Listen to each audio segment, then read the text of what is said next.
नमस्कार साथियों।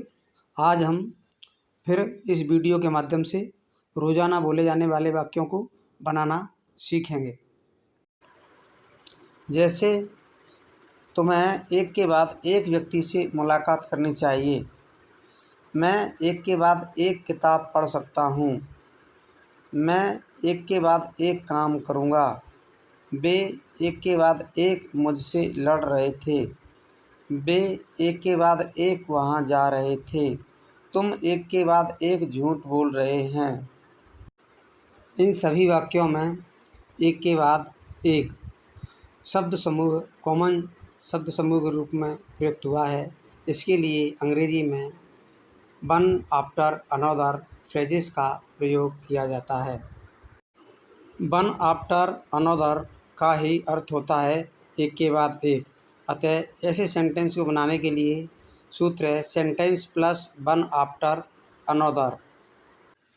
आइए फॉर्मूला के द्वारा हम ऐसे वाक्यों को बनाना सीखते हैं, जिससे इस प्रकार के वाक्यों को सीखने में आसानी होगी और हम इस कंसेप्ट को बड़ी ही आसानी के साथ सीख सकेंगे। वे एक के बाद एक झूठ बोल रहे थे। इस वाक्य को बनाने के लिए सबसे पहले हमें यह देखना होगा कि यह वाक्य किस टेंस से संबंधित है।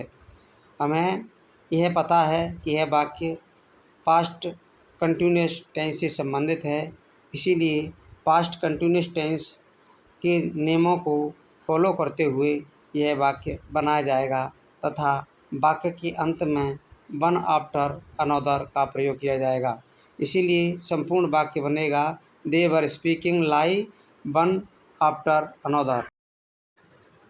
वे एक के बाद एक यहाँ आ रहे हैं का अंग्रेजी वाक्य बनाते समय हमें इस बात की तरफ ध्यान देना होगा कि यह वाक्य प्रेजेंट कंटिन्यूअस टेंस से संबंधित है।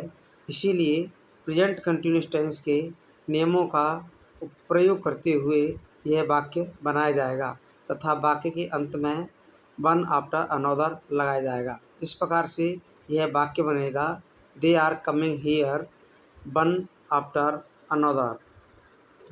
साथियों, यहाँ हमें वाक्य के टेंस की तरफ विशेष ध्यान देना होगा। तुम एक के बाद एक वहाँ क्यों जा रहे हैं।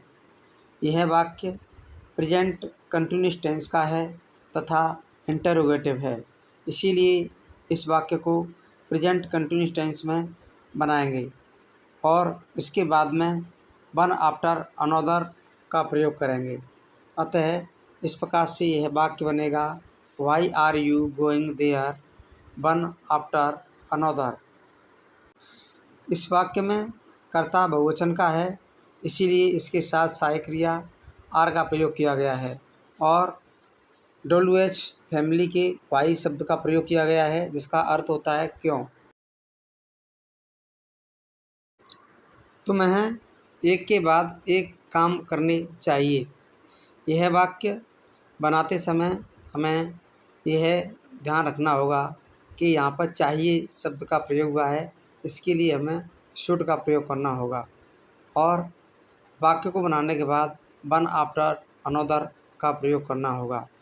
इस प्रकार से यह वाक्य बनेगा you should do work one after another. मैं एक के बाद एक सारे काम कर सकता हूँ, क्योंकि यहाँ पर मेरी क्षमता को दर्शाया गया है। अतः यहाँ पर क्षमता के लिए कैन का प्रयोग करना होगा और कैन के साथ में क्रिया के फर्स्ट फॉर्म का प्रयोग करना होगा। इस प्रकार से यह वाक्य बनेगा I can do all work one after another. वे एक के बाद एक चले गए।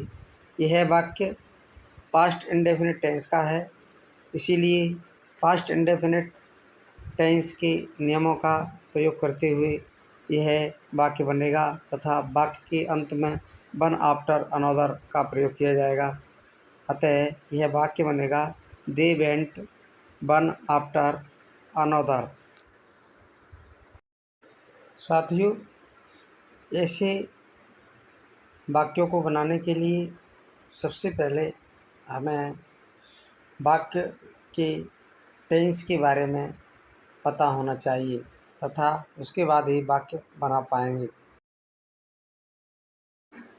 तुम्हें एक के बाद एक पूजा करनी चाहिए।